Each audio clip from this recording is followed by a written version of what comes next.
أخطر هجمة في ماتش الأهلي والترجي حصلت بعد إصابة علي معلول. لما علي معلول اتصاب وطلع هنا حسين الشحات بيرفع إيده بيقول أنا هرجع، أنا اللي هلعب باك شمال. هو قرر إن هو اللي هينزل يدافع مكان علي معلول لغاية لما معلول ينزل أو يشوف هيحصل تبديل أو إيه.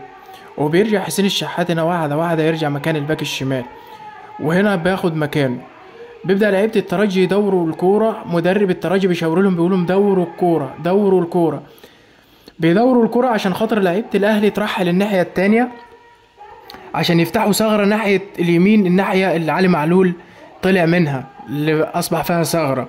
وهنا إمام عاشور بيبص على ينساس لعيب الترجي، لا ينساس نزل لنص الملعب وهيسحب معاه حسين الشحات، فراح قال لحسين الشحات انزل انت معاه وانا هرجع مكانك.